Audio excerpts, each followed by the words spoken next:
Good morning, everyone. This is Gil with another update on the Ukraine-Russia situation and another lesson we can learn. Let's see. I actually had several lessons, but then I went back to my other video on 3 lessons and I had covered some of them, but there is another one.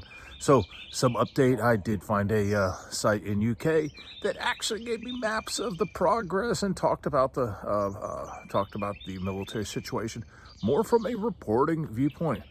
I have not found a single site in the US that actually reports the news. It's kind of like a hysteria. Everyone is focused on the emotion and no one's focused on the facts over here. It's really hard to get anything. And it took a little bit of research. But one thing I'm reading is that, Putin may have had a plan to overwhelm initially on the Ukrainians, but the alternate plan is going fine, and they're not losing. Of course, I mean, you look at the signs, of course they're not losing. And, if they're losing, then why the Ukrainians are running? You don't run away when you're winning a fight. Which brings me to one of the points. UN says there could be a million refugees from Ukraine. That's a lot. Another sign that the mainstream media is not giving us the information, because you don't have a million refugees when you're winning a war. That only happens when you're losing.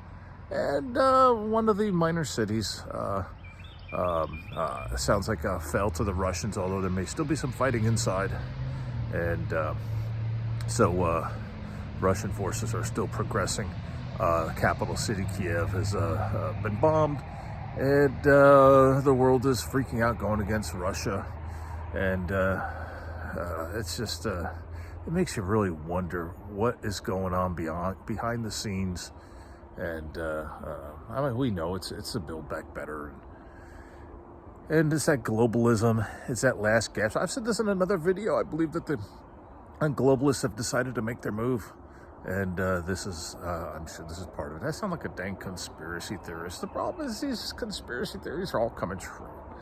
So, but anyway, on Ukraine, 100,000 or a million refugees.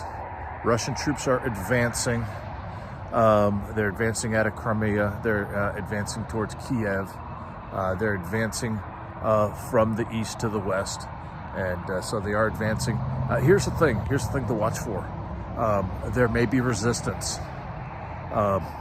That's to be expected. But at some point here, just the sheer weight of the Russian forces. Russian forces are huge compared to Ukraine. At some point, Ukraine will crack.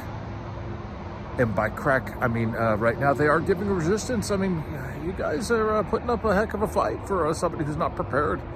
And I read an article that was commenting. Somebody says from Ukraine, "We were not prepared for war." Why the heck are you not prepared for war? So, yeah, I'm next to the highway. You can hear the truck traffic. But anyway, I digress. I want to get to the point here. And but they're not prepared. Ukrainians are still fighting, but at some point, this is all going to collapse. There's going to be a crack in the defenses, which means that the Russians will pour through that crack. That's what I mean. Yes, they're advancing, but at some point, they're going to advance almost unimpeded. That's coming. You watch for it, because you can't withstand this type of onslaught indefinitely. And if you think about the Winter War in Finland, they spent all winter just holding back the Russian bear. But even then they had to surrender because spring came, and there was a limit. I mean, they were kicking the Russians' butt in 1940. They were kicking the Russians' butt. But Russians is so huge. And at some point they realized they just couldn't keep doing that forever. Ukraine's in that boat. They're going to find out that they can't keep doing this, and they're going to have to realize, and they're going to have to come to terms with Putin. One lesson that I didn't cover in the last lesson update, but very real lesson. You've heard us at Strategic Prepper talk about this before, and that is the long lines at the ATMs. So these ATM machines, so first of all, you don't want to be in lines during a crisis. You should have cash at home. You should have silver. You should have some other type of money. That is a big lesson to learn. And people who don't, they stand in lines. And I'll tell you what, ATMs can run out of money. And here's another thing. Let's say it goes completely south for the Ukrainians and they lose. What good is that paper going to be if there's no Ukraine? It's not going to be any good at all. So you need some backup. Your national currency, our national currency, there's no guarantee that it is going to continue to hold value. So you want something that has held value across the generations, across the centuries. And so silver, have some cash, because cash is what people use today, but it may be something else tomorrow. So that's the big lesson. Keep your cash, some cash at home, keep some silver at home. And don't believe the media. So it takes some work, but we can find out that Russia is not losing. It's going to take some time. I expect a collapse on one of the fronts coming up here soon.